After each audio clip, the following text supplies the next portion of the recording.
Mr. Chairman, isn't it in order now to take up Tom's? So we need to. We're actually going to wait till we get to his. We're going to take it as part of your report. Right. Right. We're almost there. So there's nothing from the Constitutional Office, and what can see as other boards and agencies. Okay. I'll go through these one at a time. It's perhaps appropriate to say when we discussed and had our interviews with a number of groups that were outside of the current government, that's where we came up with a number of other ideas and suggestions. That's perhaps why our committee has more recommendations than others. So, for example, the first one was an idea that came up from citizen comment in one of the very first meetings we had. And the question was, why is it 10% that's required in the charter if there's a change in an ordinance or something of matter? And as a result, we put that into questions with our other interviews. And as you can imagine, in interviews, you probably saw the same thing. It was all over the map. We had some said increase it higher percentage. Some said take it to a lower percentage. The math is, in 1986, 10% represented a required change by the elected voters of 5,279. And today we're at 12,003.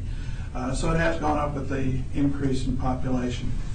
We took a look, looking for a consensus. We looked at the history on charter review committees in the state. There's 16 counties, and that's the information we got at the very beginning. The highest percentage required in any of the charter counties was 30%. That was Polk County. It's a very small county. 10%, which is where Charlotte is located, was the second highest. The biggest number, the largest number of counties, charter counties that have set a percentage was 7%, and there's 7 counties that have picked that number, which is why we made the recommendation. Today, if we, and if the voters adopt a 7% threshold change, then that means it's going to require at the voting rolls today 8,400 people instead of 12,003. So that was our recommendation, was to lower it from 10 to 7. The recommendation of the board is not his second. I have some input on that, if I may, and ask a question or two, if I may, respectfully. This came up in one of the first CRCs that I was on, and naturally we're just trying to decide if 10% is too high a hurdle. And what we did was we found out how many citizens initiatives have succeeded and how many have failed in Charlotte County, and try to make our judgment from there, because we need to consider the needed balance between representative government, which is what we have, and citizens initiatives. I don't mean to bore you, but I lived in California where the percentage was like 3%, and we would have like 15 referenda on the ballot. Many of them very, very obscure, some of them nonsensical, and it just took down the whole, process really of voting. It took hours to vote, make up your mind, because we used to do it manually then. So I think maybe we have to find out from the supervisor election how many citizens initiatives have failed to find out if the bar is too high. I can answer that question. You can? There's been none. There's been one attempt. One attempt and it didn't fail. And they were not able to it did fail. It did not get on the ballot. How close did they get to the 10%? It had to do with trees. It had to do with Louise Ratterman, if anybody remembers that name. And she had a petition regarding a tree ordinance, and she couldn't get the requisite number of signatures on the petition. So none have succeeded, but only one has been put forward. Only one has been tried. I think it needs to be hard.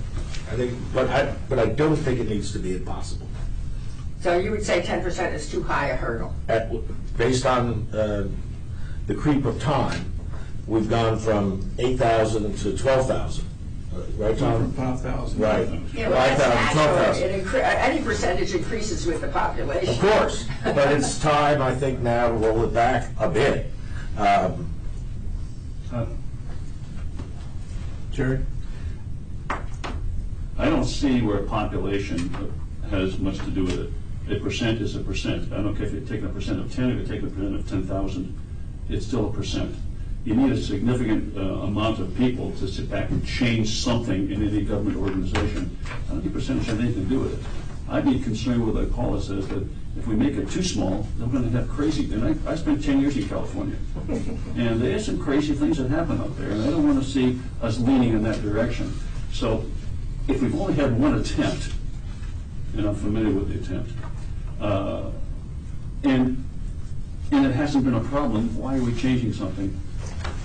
Because it's become impossible. But no other attempts have been tried. No. That's my point. Wow, it's tilting against windmills. I mean, why would you try to get 12,000 signatures? I mean, ridiculous. Of registered voters in Charlotte County.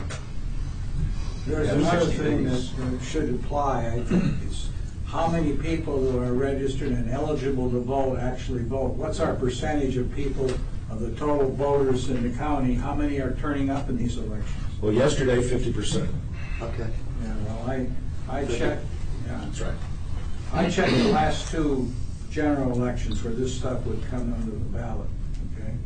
And I think the 2008, it was 72%, and in 2012, it was like 70%.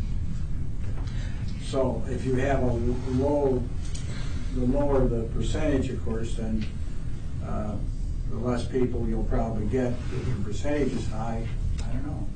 So, but what you're saying You is, lower it to 5%, and you lower the participation of registered voters, then you're actually giving more of a leverage to who's ever pushing an issue. I guess you can look at it that way. Julie? I think what your subcommittee was saying, correct me if I'm wrong, is that to lower that percentage, it takes the number of signatures required to get something on the ballot from 12,000 to 8,400. Is that what you're saying? I think 8,400 is going to be hard to do, but it's certainly more reasonable than 12,000. So do we take a motion now? Or Yeah. We're in some discussion right now, and I don't necessarily want to cut it off. Okay. Well, unless the discussion is over, then a motion is in order. Well, I would just add, this is just to get it on the ballot, then the people have to vote on it. And I trust the people to vote on it. So the bar should not be so high that you just can't even try. Can I just ask, how many registered voters do we have in the county? Does I think we have anybody know? 88,000. 88,000. No. It's on 10. 123? Out of 160,000 residents? 160,000, you mean only half No, of them are 123. registered? 123. Oh, okay, okay. 160 residents of the county, 160,000 residents in the county, 123,000 are registered voters. Right. Oh, well, that's good. And that shows we're old timers, no kids. Any other discussion? This was a recommendation to come out of the committee, doesn't need a second. All in favor, say aye. Aye. Opposed? Motion carries. So it goes to 7%. Well, 10% of voters. Well, I mean, we put it on the ballot for 7%, but that's what was approved. All right. Tom? All right, the next one is one we struggle with the most, and that's the whole issue of MSTUs and MSBUs.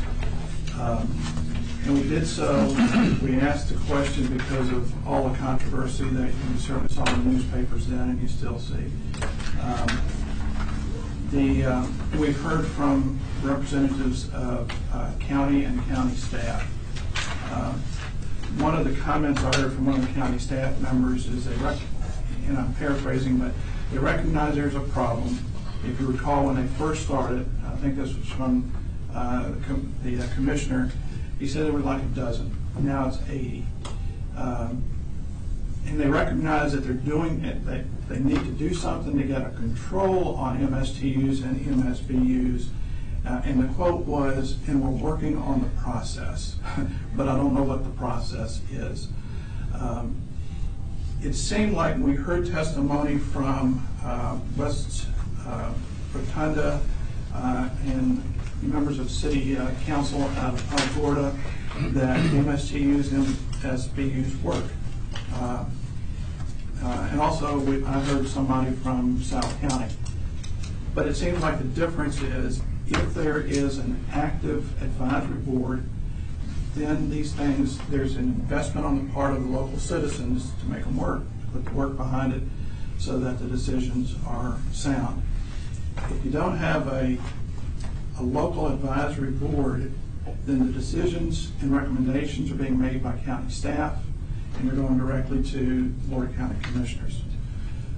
So a lot of those taxing decisions are being made by people that may or may not be what local citizens want. The economics are difficult because some of these are sparsely populated areas. So, and we initially started with, should all the MSTUs and MSBUs be sunsetted and come up for a vote on a regular basis. And that's where we had pushback from advisory boards that are working. They didn't want that.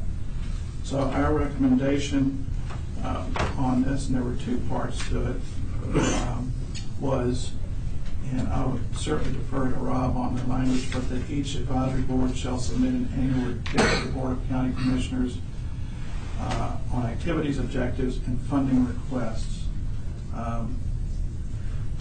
There may be better ways to do this, but the idea is to force the county in some way, if there's not an advisory board, they either need to do away with the MSTU and MSBU or merge it with one that is working, or find an active advisory board. I don't know if this language would accomplish that fact, but that was our stab at it. So, sir. A couple of different things. They're kind of different animals here. I read Section H of the current charter that deals with municipal service taxing or benefit units as an additional method for a group of citizens to have an advisory board created. The Board of County Commissioners, when they set up an MSBU or MSTU, can set up an advisory board. This section, to me, as I read it, allows one that doesn't have one to petition the board that they have one created. And I think that's all this current section does. From my understanding and some of the testimony we had, the county commission is trying desperately in certain circumstances to get an MSBU advisory board, and they just can't get participation, although whatever that MSBU or TU is doing is a needed service, they just can't get volunteers. So I'd be concerned that you would abolish an MSTU if it didn't have an advisory board when there's nobody interested in serving on the board, but there's a need for the service that's being provided.